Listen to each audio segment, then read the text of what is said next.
वैसे मैं 25 मार्च 2017 से मैंने तय कर लिया कि मुझे एक्टिंग करनी है। 25 मार्च 2017 से 25 मार्च 2017 से लेकर आज तक 250 सीरियल सिर्फ वो हैं जिसमें मैंने तांत्रिक का कैरेक्टर किया है। सिर्फ तांत्रिक तांत्रिक तांत्रिक बाबा तांत्रिक बाबा तांत्रिक बाबा। इसके अलावा कम से कम 100 सीरियल होंगे। इसके अलावा 100 सीरियल ऐसे होंगे जिसमें राजा, मंत्री, सेनापति, ताऊ, चाचा, काका, मामा, बाबा, बाप, भिखारी, मौलाना, मुल्ला, सड़क का भिखारी, मंदिर का भिखारी, पता नहीं कहाँ का 100 सीरियल तो ऐसे किए होंगे। Please press the subscribe button and the bell icon to never miss an update. नमस्कार दोस्तों, welcome to my podcast of Dilip tech Vani. तो आज हमने बुलाया है राजेश दुबे जी को। बहुत ही बढ़िया एक्टर, उम्दा एक्टर है। 250 से भी ज़्यादा सीरियल्स किए हैं, मूवीज़ किए हैं, शॉर्ट मूवीज़ किए हैं, OTTs पे बहुत सारा काम कर रहे हैं और अभी ससुराल सिमर का पार्ट 2 में आगरा में भी शूटिंग कर रहे हैं और बहुत कुछ जानकारी उनको एक्टिंग के बारे में, दुनिया के बारे में, काफ़ी फिलोसॉफिकल बातें करते हैं। कभी कभी इतनी बातें करते हैं तो ऐसा लगता है जैसे सुनते ही रहे उनको और बहुत कुछ सीखने मिलता है उनसे। तो आइए उनसे हम बात करते हैं, राजेश दुबे जी से। नमस्कार, मेरा नाम है राजेश दुबे और मैं बात कर रहा हूँ दिलीप टेकवानी साहब से। जी sir, thank you so much मेरे YouTube चैनल पे आने के लिए, मेरे पॉडकास्ट पे आने के लिए और थैंक यू सो मच। मैं आपसे जूम कॉल के पहले मैं इंट्रोडक्शन नहीं दे रहा था आपका कि आपने 250 से ज़्यादा सीरियल्स किए हैं, 20 साल से आप मुंबई में हैं और आपने बुक्स लिखी है, मोटिवेशनल बुक्स लिखी हैं, मतलब इतना सब कुछ किया है आपने। तो आपसे तो बात करना वो बनता ही है और जब आप बात करते हैं तो ऐसा लगता है बस सुनते रहे। कई बार ऐसा भी होता है कि आपसे बात कर रहे सुनते रहे। ये जो आपने बताया कि मैंने 250 सीरियल्स मैंने जो किए हैं जी, इसमें एक खास बात ये है कि वैसे मैं 25 मार्च 2017 से मैंने तय कर लिया कि मुझे एक्टिंग करनी है। 25 मार्च 2017 से 25 मार्च 2017 से लेकर आज तक 250 सीरियल सिर्फ वो हैं जिसमें मैंने तांत्रिक का कैरेक्टर किया है। सिर्फ तांत्रिक तांत्रिक तांत्रिक बाबा तांत्रिक बाबा तांत्रिक बाबा। इसके अलावा कम से कम 100 सीरियल होंगे। इसके अलावा 100 सीरियल ऐसे होंगे जिसमें राजा, मंत्री, सेनापति, ताऊ, चाचा, काका, मामा, बाबा, बाप, भिखारी, मौलाना, मुल्ला, सड़क का भिखारी, मंदिर का भिखारी, पता नहीं कहाँ का 100 सीरियल तो ऐसे किए होंगे। वो इंग्लिश में कहते हैं ना, इत्यादि एक्सेट्रा एक्सेट्रा एक्सेट्रा मतलब उसके और इसके अलावा आपने बताया कि मैंने किताबें लिखी हैं, तो मैंने कुछ 6 किताबें लिखी हैं जो गूगल पे बिकती हैं, अच्छी खासी बिकती हैं। जो उसमें सबसे पहली किताब है जो मतलब बुक के उसमें छपी थी, इसको हार्ड कॉपी कहते हैं, वो 2000 में छपी थी। अच्छा। मुंबई में जब 93 से मैंने अपना स्ट्रगल शुरू किया 93 से, तो 93 से लेके 97 तक इन 4 सालों में मैं एक स्टूडियो के अंदर नहीं घुस पाया। चाहे वो फिल्म सिटी रहा हो, चाहे वो फिल्म चांदीवली का रहा हो, चाहे वो कमालिस्तान रहा हो, चाहे वो फिल्मिस्तान रहा हो, चाहे वो फिल्मालय रहा हो, चाहे वो जुहू का सीमा बंगलो रहा हो, चाहे नाडियादवाला बंगलो रहा हो। मतलब वहां जाने के बाद गेट के पास मेरी हुक लग जाती थी कि मैं अंदर कैसे जाऊं। और 93 टू 97 का टाइम आप जान सकते हैं, जब वहां पे सिर्फ मोबाइल तो था नहीं, केयर ऑफ फोन होते थे। हेलो सर, मैं ये बोल रहा हूँ, फलाना बोल रहा हूँ, आपको मिलना है, बोलना शुरू करता था। पीसीओ फोन उठा के एक रुपया डालते थे, हेलो सर सर सर, तब तक वो काटते रहते। तब स्टूडियो में घुसना तकलीफ दे था। तो तकलीफ दे थी ना, जो स्टूडियो में न घुस पाने की जो असमर्थता थी, वो मैंने 2000 में किताब के रूप में लिखा जिसका नाम था स्ट्रगलर। अच्छा। और किताब कम से कम उसकी 35,000 कॉपीज बिक चुकी हैं। अब तो गूगल पे आ गई है और अब तो लाखों लोग उसको पढ़ रहे हैं। क्या बात है, इसी बात पे तालियां हो जाए। क्या बात है सर, वेरी गुड। और आपने इनफैक्ट जवाब दे दिया मेरे पहले सवाल के कि क्या कैसे आपको लगा कि आपको एक्टर बनना है। तो आपने अभी बता ही दिया कि 93 में आपने सोच लिया कि एक्टर बनना है। मतलब कि कुछ अंदर से आवाज आई कि किसने बोला आपको आप एक्टर बन सकते हैं, कैसे हुआ ये? 93 मैंने सोचा नहीं मुझे एक्टर बनना है। अच्छा। मैंने 87 में मैंने 12th पास किया। 12th कॉमर्स, क्योंकि 10th में मेरे नंबर कम थे, मुझे साइंस मिला नहीं। पिताजी ने 2-4 लाख रुपए मार के जो करना था, तो मैं BA सोचा था BA ले लूं। मतलब हाँ। बैचलर ऑफ आर्ट्स या आर्ट्स स्ट्रीम में चला जाऊं, तो लोगों ने कहा आर्ट्स करेगा तू, आर्ट्स आर्ट्स आर्ट्स। तो मैंने कहा साइंस में एडमिशन मिल नहीं रहा है, उतने परसेंटेज नहीं है, आर्ट्स करूंगा तो घर तो छोड़ो, बाहर तो छोड़ो, रिश्तेदार तो छोड़ो, मतलब दुश्मन भी बोलता था तू आर्ट्स करेगा। दुश्मन भी बोलता था आपको। तो बीच का एक रास्ता था, कॉमर्स कर ले, जिंदगी में कुछ नहीं कर पाया तो कम से कम अकाउंट तो कर लेगा। तो ठीक है, मैंने दिया कॉमर्स स्ट्रीम में। जब मैंने 12th किया, 12th के करने तक मुझे एक बहुत अच्छी आदत लग गई थी। मुंशी प्रेमचंद, शरतचंद्र चट्टोपाध्याय, महादेवी वर्मा, साहित्यिक उपन्यास पढ़ना, इनका लिटरेचर पढ़ना, इसके अलावा गुलशन नंदा, रानू, इनके उपन्यास पढ़ना, जो थ्रिलर उपन्यास होते थे। जब मैं मुंशी प्रेमचंद की कथाओं को पढ़ता था ना, तो उसमें कोई एक ऐसा कैरेक्टर होता था जो मुझे लगता था कि यार ये मेरे अंदर है। जब मैं महादेवी वर्मा के उपन्यास पढ़ता था ना, तो कहीं ऐसा लगता था अरे ये चरित्र था, ये किरदार तो मैं हूँ, या मैं ऐसा कर सकता हूँ, या मैं ही इस किताब के पन्नों में चल रहा हूँ क्या। जब शरतचंद्र चट्टोपाध्याय को पढ़ता था तो मुझे रुलाते थे, बहुत रुलाते थे। और शरतचंद्र चट्टोपाध्याय का जो हीरो होता है ना, वो बड़ा इमोशनल होता था, और मैं ना उस इमोशनल के भाव में आ जाता था। जब मैंने 87 में 12th कर लिया और जब मैं कॉलेज में गया, जहाँ पे हमें यूनिफॉर्म नहीं पहनना था, तब मैं दूरदर्शन के शो देखने लगा। तब तक दूरदर्शन बहुत पावरफुल आ चुका था, बहुत सारे सीरियल्स आना शुरू हो गए थे, और शायद जी टीवी का नामो निशान भी नहीं था। जी टीवी 94-95 में आया था, मैं 87-88 स्टार्ट कर रहा हूँ। तो दूरदर्शन पे ना दोपहर को प्रोग्राम आना शुरू हो गए थे, दोपहर को 1:30 बजे से लेकर 3:30 बजे तक। फूल खिले हैं गुलशन गुलशन चलता ही था, चित्रहार चलता ही था, जाने ये जो है जिंदगी चलता ही था। इसके अलावा हम लोग चलता ही था, बुनियाद चलता ही था। इसके अलावा कुछ और सीरियल्स आ गए। उसमें एक शो दिखता था, उसमें मुझे शो का नाम नहीं याद है, लेकिन उसमें मीता वशिष्ठ हुआ करती थी।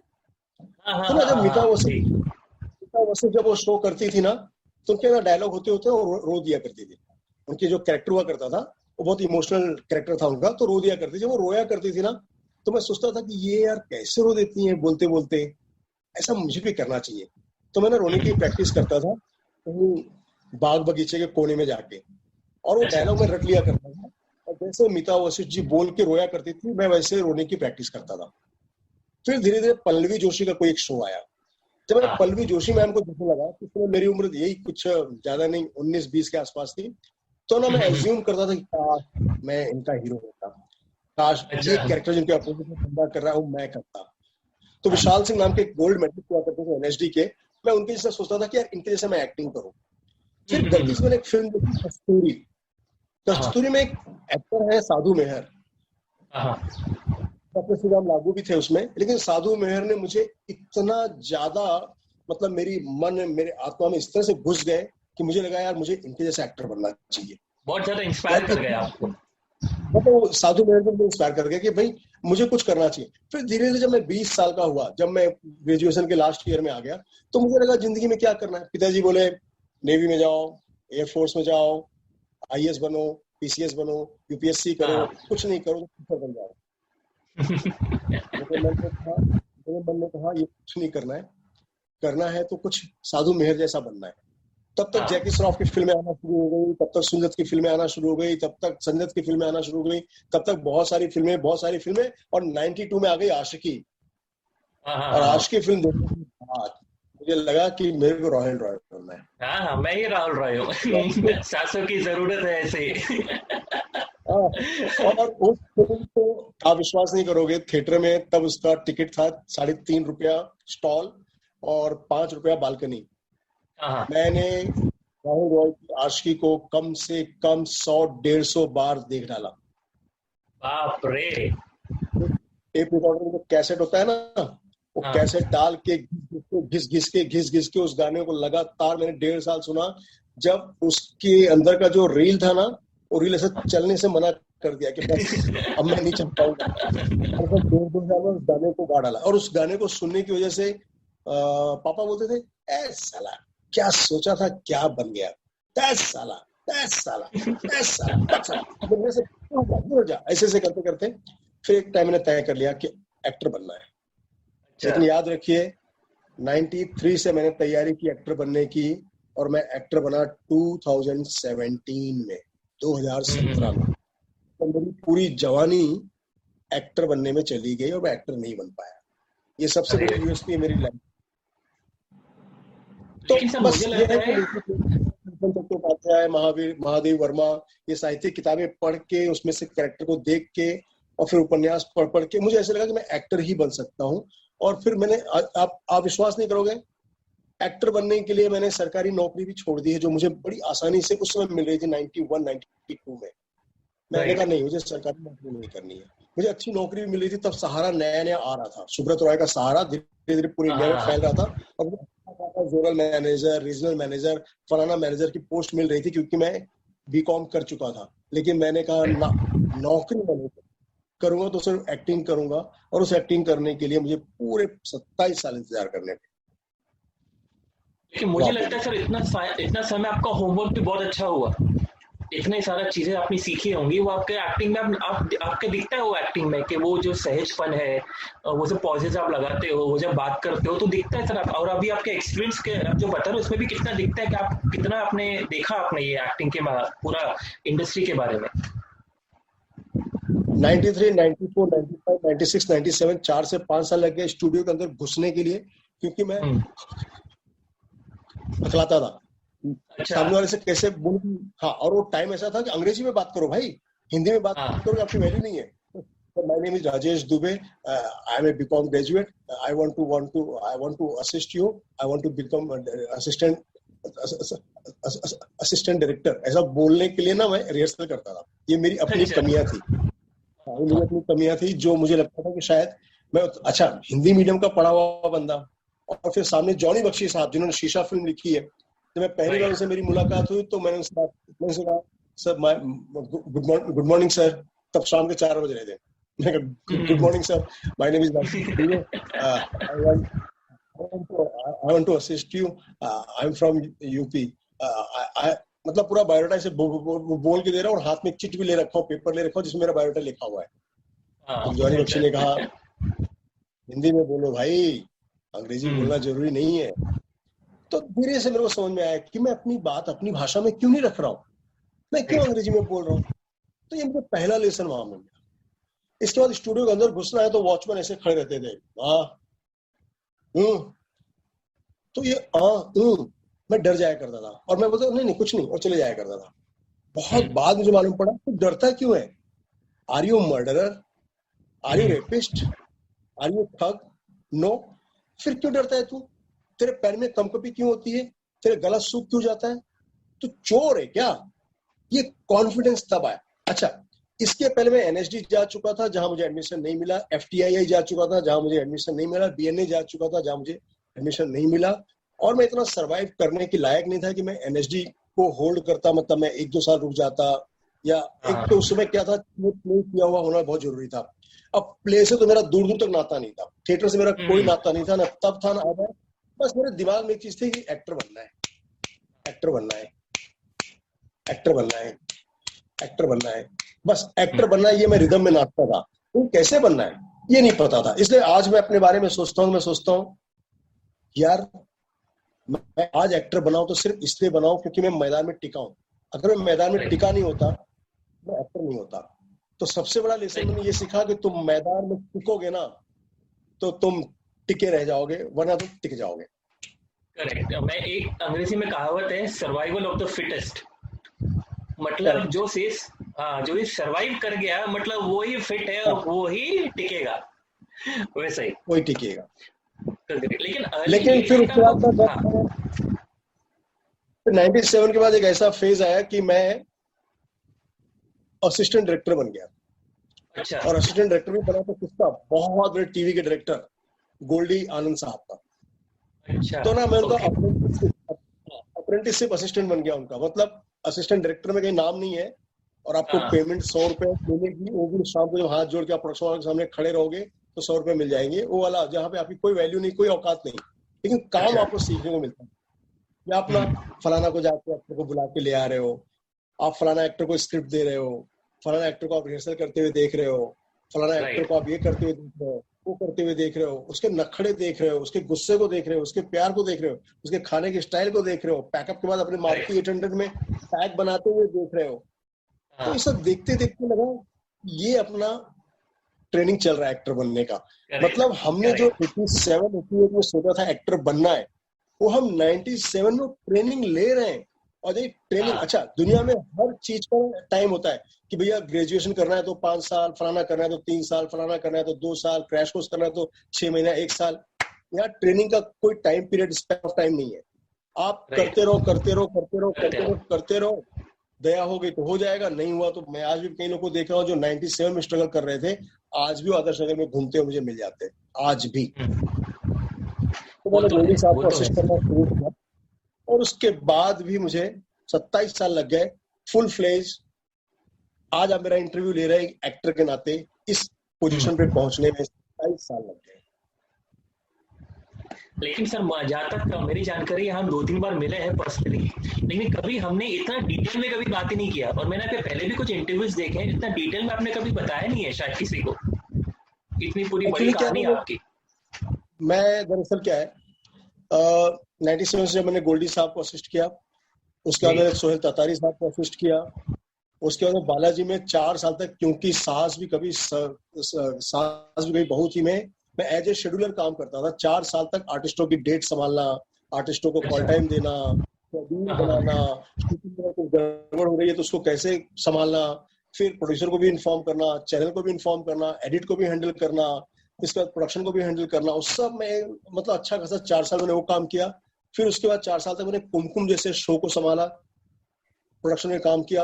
8 साल के बाद फिर 2008 में मैंने तय किया कि भैया अभी प्रोडक्शन का काम बहुत हो गया, अब हम डायरेक्टर बनेंगे। और फिर एज ए डायरेक्टर बनकर मिस्टर विनोद खन्ना को डायरेक्ट किया मेरे अपने सीरियल में। मुझे स्मृति ईरानी मैम ने मुझे मौका दिया कि एज ए डायरेक्टर आप सेकंड यूनिट डायरेक्ट करो, और मैंने विनोद खन्ना जी को डायरेक्ट किया, शाहबाज खान को डायरेक्ट किया, अंजू महेंद्रू जी को मैंने डायरेक्ट किया, संजीत बेदी जो अब इस दुनिया में नहीं है उनको मैंने डायरेक्ट किया विवाह सीरियल में। तो इस तरह से मैंने विवाह, वारिस, मेरे अपने पिया का आंगन, डीडी के मैंने 4 शो डायरेक्ट किए, पिया का आंगन, जननी जन्मभूमि, ठुमरी एक परंपरा, कारवा एक तलाश। इसके अलावा मैंने कुछ 7-8 और शो जो थे टेलीफिल्म टाइप के, वो मैंने डायरेक्ट किए। फिर जाके कुछ 2014 मुझे लगा कि बस अब बहुत हो गया डायरेक्शन, इसमें भी कुछ दाल गल नहीं रही है, कुछ और करते हैं। तो 2014 से लेकर 2017 तक मैंने दाएं बाएं बहुत सारी चीजें और भी ट्राई की। मतलब इस दौरान मैंने एक्टिंग के लिए भी ट्राई किया कि यार मुझे कहीं छोटा सा कैरेक्टर मिल जाए, लेकिन वो 2014 से 2017 में 2016 तक। तो इस दौरान मैंने कुछ और काम किया, जैसे मैंने घोस्ट राइटिंग का काम किया। एपिसोड राइटिंग का नाम किसी और का जा रहा है, राइटर कोई और है, लेकिन मैं स्क्रिप्ट लिख के दे रहा हूँ। इसके अलावा मैंने प्रोडक्शन डिजाइनिंग, लिख के मैं दे रहा हूँ, घोस्ट राइटर हूँ। फिर मैं प्रोडक्शन डिजाइनिंग का भी कुछ काम करने लगा धीरे धीरे। फिर मैंने धीरे धीरे अगल बगल कुछ बिजनेस भी करने लगा कि यार जिंदगी के 20 साल तो गुजर गए, कुछ उखाड़ तो पाए नहीं, तो यार कुछ और करते हैं। रेस्टोरेंट खोल लूं क्या, सलून खोल लूं क्या, काम करते हैं, टिकट का जो धंधा करते हैं, जो टिकट के एजेंट होते हैं वो कर लूं, अच्छा स्कूल में, अच्छा ये कर लो, अच्छा वो कर लो। ऐसे करते करते 3 साल सोचते चला गया। फिर 2017 मार्च के महीने में मैंने तय किया बेटा कुछ नहीं करना है, अब एक्टिंग करना है, एक्टिंग करना है, एक्टिंग करना है, एक्टिंग करना है, एक्टिंग करना है। और मैंने बिंदास ऑडिशन में जाना शुरू किया। तो लोग बोलते थे सर आप तो डायरेक्टर है, आप यहाँ ऑडिशन की लाइन में क्यों खड़े? सर आप तो क्योंकि में थे, आपने तो अच्छा पैसा कमाया हुआ है। तो आप, क्योंकि उस वक्त मैं 4 व्हीलर मेरे पास हुआ करती थी, तो मैं 4 व्हीलर से जाया करता था। तो मैंने कमा लिया था कि 4 व्हीलर थी मेरे पास, घर अपना खुद का मैंने कमा लिया था। तो लोग बोलते थे आप ये मतलब ये क्या कर रहे हैं आप? मतलब आप राइटिंग भी कर चुके हैं, आप डायरेक्शन भी कर चुके हैं, आप प्रोडक्शन भी संभाल चुके हैं, आप डीडी के कम से कम 6 शो स्टेप बाय स्टेप, एक के बाद एक, बैक टू बैक आप डायरेक्ट भी कर चुके हैं। मतलब डीडी में बड़ा अच्छा नाम था, एक दिन में 2 एपिसोड छाप देता था मैं, 15 सीन 12 सीन बता दिया था। वो सब लोग मेरे साथ काम कर चुके थे। अभी आप ऑडिशन की लाइन में आके खड़े होते हैं, तो ना उस वक्त यहाँ कलेजे में ऐसा होता था कि यार क्या पूछ रहा है ये, मैं इसको क्या जवाब दूं।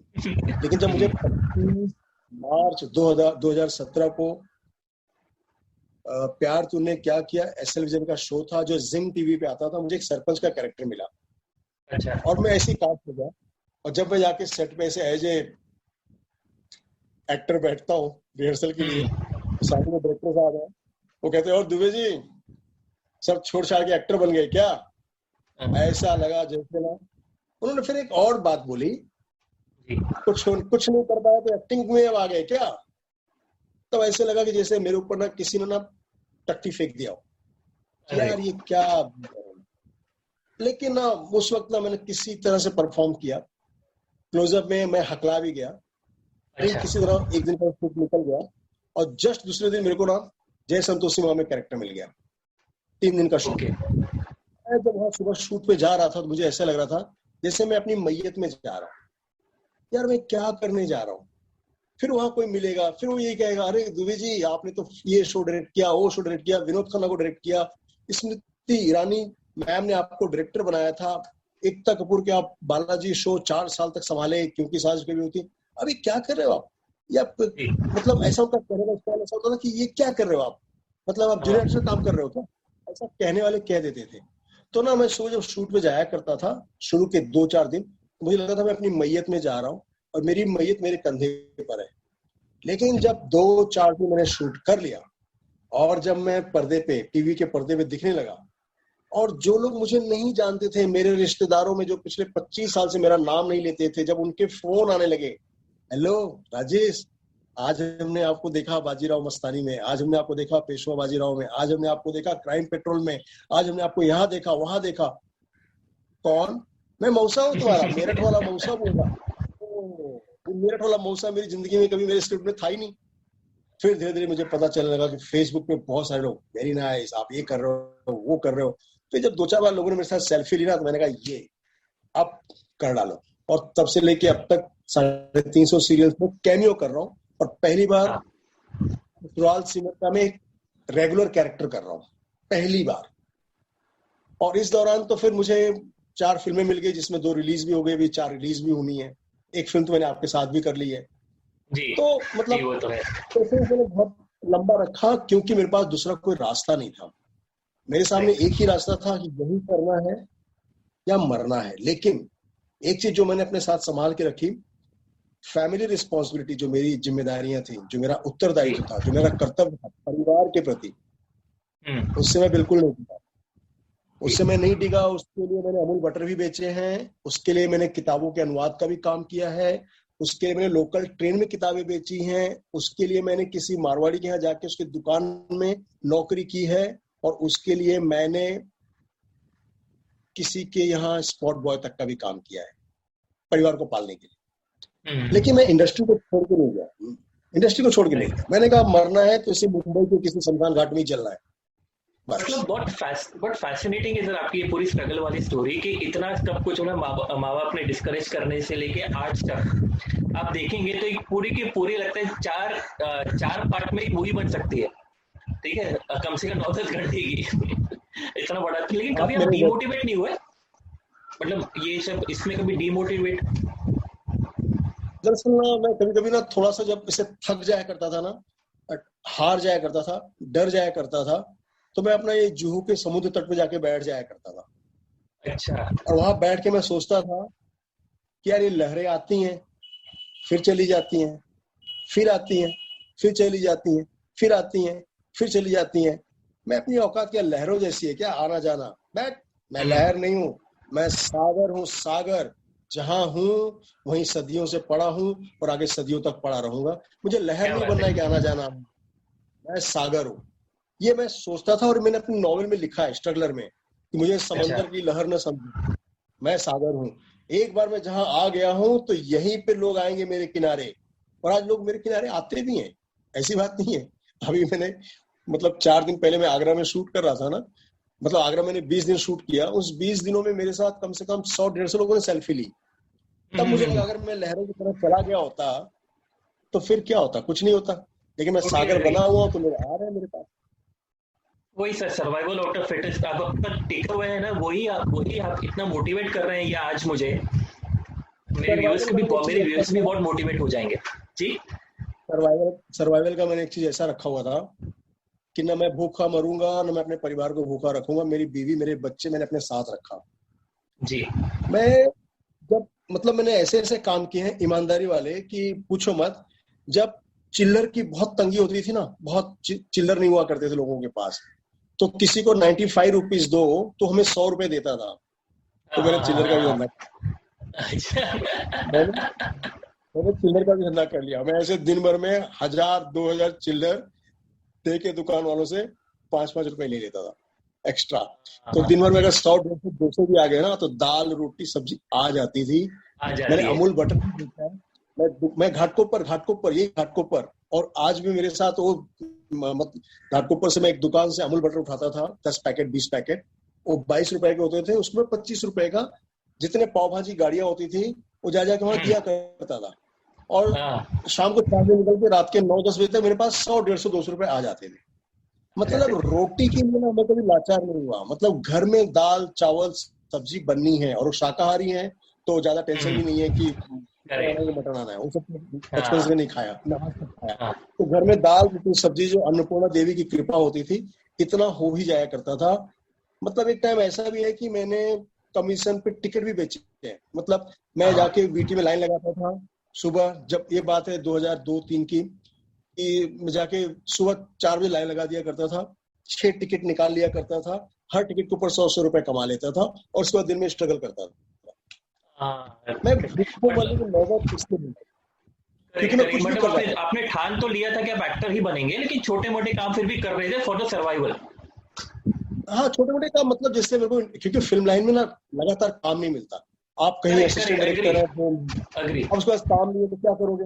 अब काम नहीं तो घर भाग जाओगे, या फिर मैं अपनी बीवी को बोलूं कि तू कहीं जाके काम धंधे कर, ये भी मैंने नहीं करने दिया। तो ठीक है, तो काम करते, टिकट की लाइन लगा लेता हूँ, अमूल बटर बेच लेता हूँ। लोकल ट्रेन में तो मैंने किताबें बेची है, उस किताब का मैं नाम बता देता हूँ, एड्स म्हणजे काय, एक मराठी किताब। तब एड्स का बहुत हुआ था, जैसे आज कोरोना का हुआ है। एड्स म्हणजे काय, उसके बहुत अच्छे राइटर थे डॉक्टर जीवन मोहाडीकर, जो सेक्सोलॉजिस्ट थे, आज भी हैं। उनका दादर में क्लिनिक हुआ करता था। मुझे बोला वहां से जा, 10 रुपए की किताब उठा, और किताब पे छपा हुआ रेट है 20 रुपया, और जाके लोकल ट्रेन में या कहीं बेच, तेरे को 10 रुपए सीधा फायदा होगा। मैं जाके पहले दिन उधारी मुझसे 50 किताबें उठाई, झोले में रखा, और लोकल ट्रेन चर्च गेट से मैंने शुरू किया। एड्स म्हणजे काय, फक्त 20 रुपए 20 रुपए 20 रुपए, एड्स म्हणजे काय, 20 रुपए 20 रुपए 20 रुपए। 2 पुस्तक घेतले तर 5 रुपयाची सूट, 5 रुपयाची सूट, 15 म्हणजे 30 रुपये मध्ये 2 पुस्तक। एड्स म्हणजे काय, हिंदी मध्ये, मराठी मध्ये, गुजराती मध्ये, इंग्रेजी मध्ये 50 किताबें बिक जाती थी। तो मैं भूखा कैसे मरूंगा? Agree sir, survival of the fittest तो है ही डेफिनेटली। और मैं एक बात पूछना चाहूंगा आपसे, हाँ सॉरी सर, मैं एक बात पूछना चाहूंगा कि अभी आप बहुत काम कर रहे हैं, और अभी अचानक से 2-3 साल में ये ओटीटी का बूम आ गया है। ओटीटी बूम आ गया है, यूट्यूब तो था पहले से ही, और ओटीटी में अलग अलग अभी बड़े बड़े चैनल्स लोग ओटीटी पे आ गए हैं। तो आपको क्या लगता है कि लास्ट 20-30 सालों में और आज में क्या फर्क है सर? सिनेमा में कितना फर्क आया? आज के 20 साल पहले मुझे चश्मा नहीं लगता था, ठीक है? तो मैं बिंदास किसी को साफ सुथरा देख सकता था जी। 20 सालों में चश्मा। आज के 20 साल पहले राजेश खन्ना मेरे बाल लगते थे, आज बाल नहीं है मेरे पास। लेकिन आज के 20 साल पहले मेरे पास अनुभव नहीं था, आज 20 साल बाद मेरे पास अनुभव है। ठीक वैसे आज के 20 साल पहले जो सिनेमा था ना, मतलब मैं बात अगर 93 से 97 तक करूं तो फिल्म ही सिनेमा हुआ करता था। उस दौरान अगर कोई सीरियल में या फलाना सीरियल में कोई छोटा मोटा काम भी करता था तो एक्टर को कहा जाता है ये तो टीवी का एक्टर है, ये तो टीवी का एक्टर है। मतलब बच्चन साहब को कौन बनेगा करोड़पति करने के लिए 2 साल सोचना पड़ा कि टीवी में करूं कि नहीं करूं, करूं कि नहीं करूं, करूं कि नहीं करूं, करूं कि नहीं करूं। बाद में पता चला नहीं करूंगा तो कहानी खत्म है, कहानी को आगे बढ़ाना है, इसलिए उन्होंने कर लिया। और जिन एक्टरों ने टीवी को नहीं किया वो खत्म भी हो गए। तो 20 साल पहले ना सिनेमा सिर्फ पर्दे पे हुआ करता था।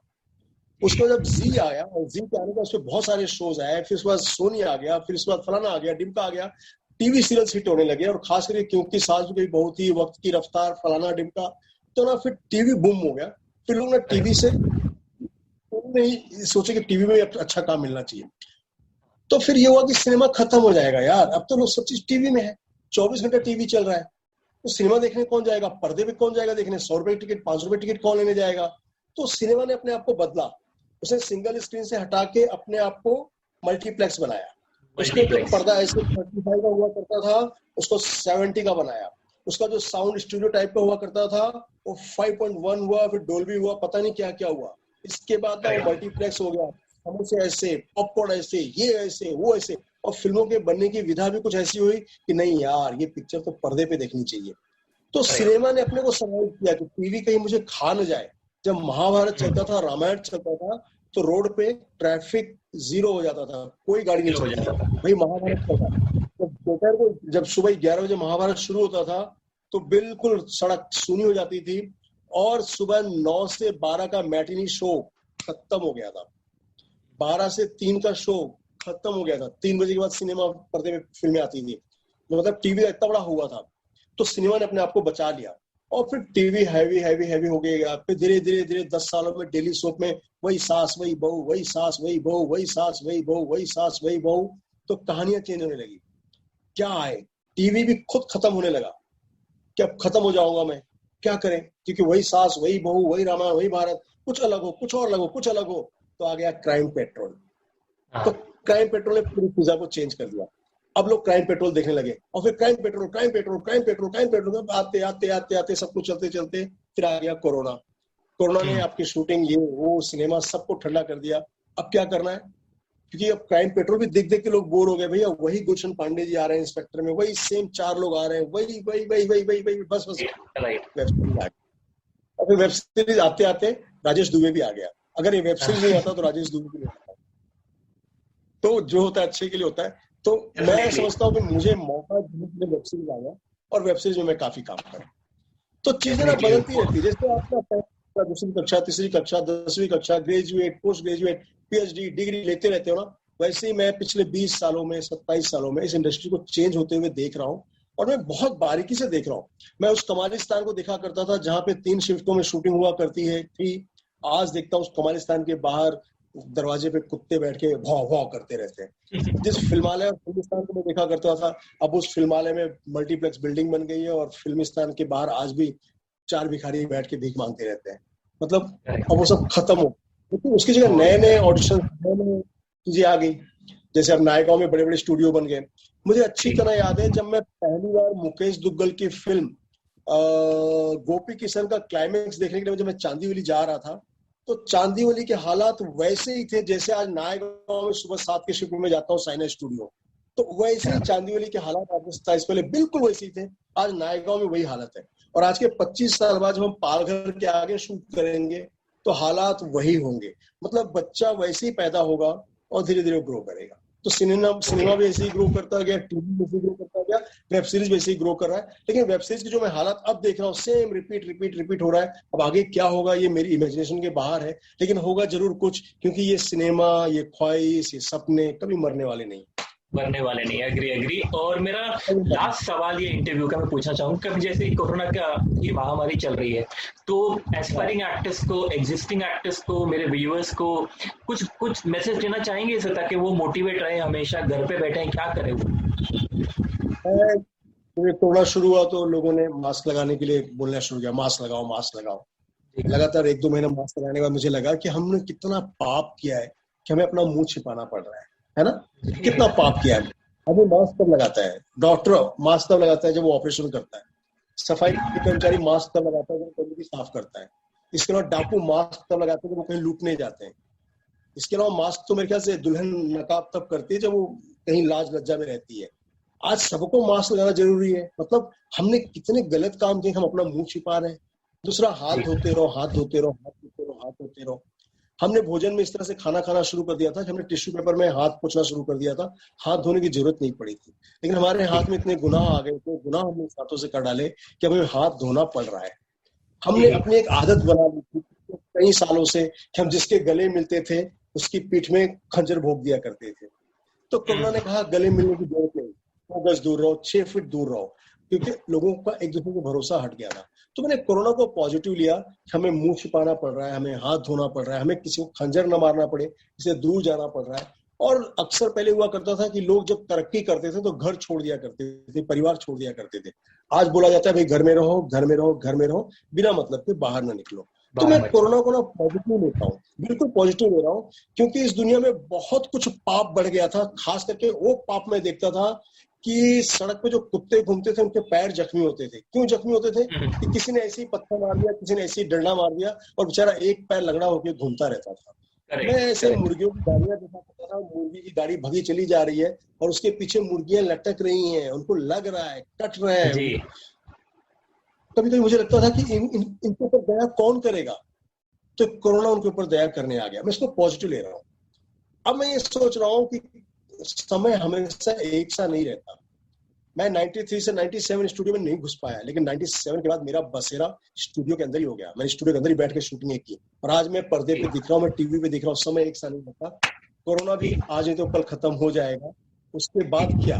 तो उसके बाद की तैयारी के लिए आज प्राणायाम, एक्सरसाइज, अपनी सोच को बढ़ाओ, गूगल पे किताबें पढ़ो, महापुरुषों के बायोग्राफिक पढ़ो और सबसे ज्यादा अपने बारे में सोचो कि ये खाली समय मिला है।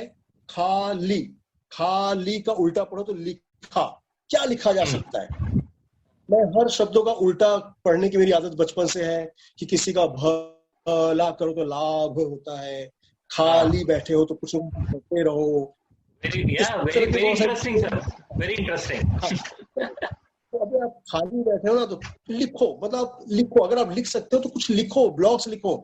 जैसे मैं ब्लॉग्स लिखता हूँ वेबसाइट पे, मुझे पैसे मिलते हैं। मैं किताब लिखता हूँ, गूगल पे डालता हूँ, मुझे पैसे मिलते हैं। मैं वीडियो बनाता हूँ, यूट्यूब पे डालता हूँ, मुझे पैसे मिलते हैं।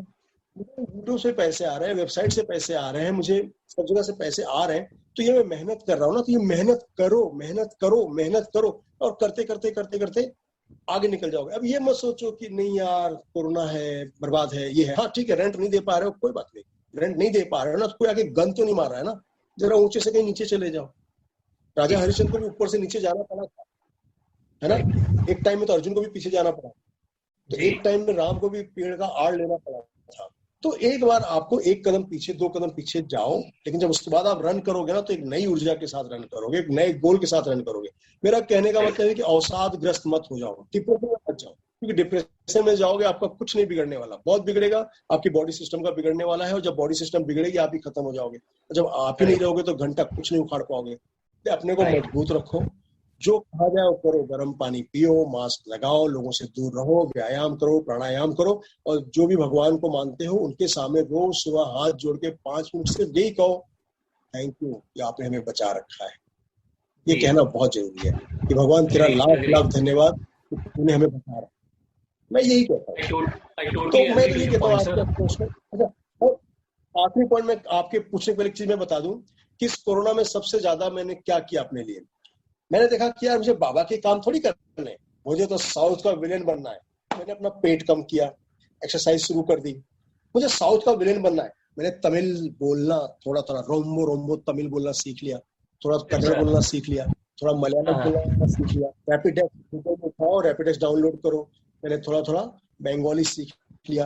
पंजाबी कैरेक्टर करता था तो स्क्रिप्ट देख के पंजाबी बोलता था। अब मैं पंजाबी एक्सेंट कैसे बोलते हैं, टोन कैसे बोलते हैं, मैंने वो सीख लिया। थोड़ा देर तक भरतनाट्यम भी करता हूँ, थोड़ा देर कचिपुड़ी भी करता हूँ, थोड़ा देर वेब सीरीज भी देखता हूँ और थोड़ा देर तक हिटलर के बारे में भी पढ़ता हूँ, नेपोलियन के बारे में पढ़ता हूँ, महात्मा गांधी के बारे में पढ़ता हूँ, गोडसे के बारे में पढ़ता हूँ, भारत की आजादी के बारे में पढ़ता हूँ और ये भी पढ़ता हूँ कि अलाउद्दीन खिलजी ने नालंदा विश्वविद्यालय को जलाने के पीछे उसकी सोच क्या थी, उस सोच के बारे में भी पढ़ता रहता हूँ। अपना समय ऐसे ही मैं गवाता नहीं हूँ। इस लॉकडाउन में बहुत सारी चीजें पढ़ता रहता हूँ। अब आपका नहीं, मेरा आखिरी सवाल तो यही था सर। इनफैक्ट मैं आपको बोलना चाहता था कि आपने इतना सारा चीजें हमको सिखाई है कि आज के इंटरव्यू में कि मैं खुद मोटिवेट हो गया। अभी शायद ये इंटरव्यू के बाद मैं और 5-6 चीजें पढ़ने वाला। मैं तो पढ़ ही रहा था एवरीडे, तो शायद आज से थोड़ा ज्यादा पढ़ूंगा और प्रैक्टिस तो मैं कर ही रहा था, लेकिन थोड़ा ज्यादा प्रैक्टिस करूंगा क्योंकि मैंने जैसे आपका स्ट्रगलिंग का स्टोरी सुना मैंने अभी, इट्स वेरी इंस्पायरिंग कि आप इतना जर्नी लेके आज आप कंटिन्यूटी कैरेक्टर कर रहे हो and congratulations to you sir. आपको मैंने लक्ष्मी बॉम्ब में भी देखा, उसमें भी थे आप। Congratulations to you so much. और सर मैं तो यही कहना चाहूंगा कि आप क्या कहते हो, दिन दुगनी और रात चौगनी तरक्की करें और हमें ऐसे ही आपके एक्सपीरियंस बताते रहे और हमें ऐसे ही इंस्पायर करते रहे। But thank you so much sir, आपने अपना टाइम दिया। जी, इंस्पायर करने को मैं एक आखिरी चीज बोल के मैं विदा लूंगा। जी, मैं पिछले 25 सालों से मैं ये कह दूं कि जब मैं 12th में था तब से मुझे पान खाने का शौक था। मैं बढ़िया बनारसी पान 120 तंबाकू वाली खाया करता था, जर्दा वाली पान खाया करता था। जब मैं 18-19-20 साल की उम्र का था तो पहले तो चोरी छिपे घर के खाया करता था, तो 1-2 पान खा लिया, मुंह धो लिया, फिर घर जाया करता था। जब बड़ा हो गया 20-22 साल का, तो पान बिंदास खाने लगा।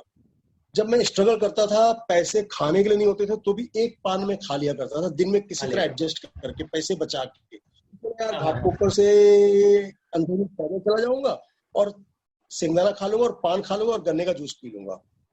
अच्छा, ठीक है। लेकिन जिस दिन मैंने ये तय किया कि मुझे एक्टर बनना है, तो मैंने सबसे पहले ये तय किया कि पिछले 27 सालों से जो मैं पान खा रहा हूँ, अब वो पान नहीं खाऊंगा, क्योंकि मैं एक्टर हूँ, मुझे साफ सुथरा अपना मुंह दिखाना है। तो सबसे पहला त्याग पान का करना है। मैं सिगरेट नहीं पीता, मैं तंबाकू नहीं खाता, लेकिन मैं पान खाने का शौकीन था और मैं अपने अच्छे दिनों में 4-4 पान दिन में खाया करता था और महंगे वाले पान खाया करता था, 9 रत्न किमाम वाले पान खाया करता था।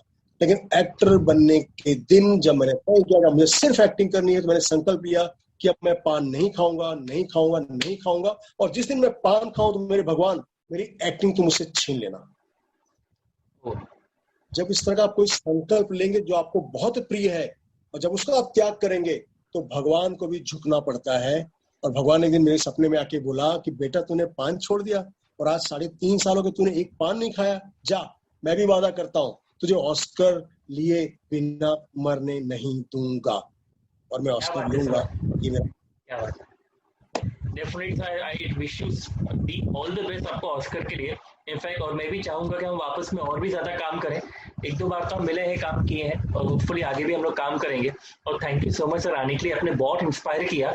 और मैं तो यही चाहूंगा मेरे व्यूअर्स को कि आपसे वो इंस्पिरेशन लें और मोटिवेट होते रहें, और जो भी अपना उनका फील्ड है उसमें वो बहुत इंस्पायर होके, बहुत मोटिवेट होके अपना फील्ड को में अपना बेस्ट करें। तो thank you so much sir, thank you so much, आप मेरे यूट्यूब चैनल पे आए। Thank you so much and you have a blessed day sir. Be safe, be healthy, और डेफिनेटली लॉकडाउन के बाद मिलेंगे sir. Thank you so much. बहुत बहुत धन्यवाद। बहुत बहुत thank you sir, thank you.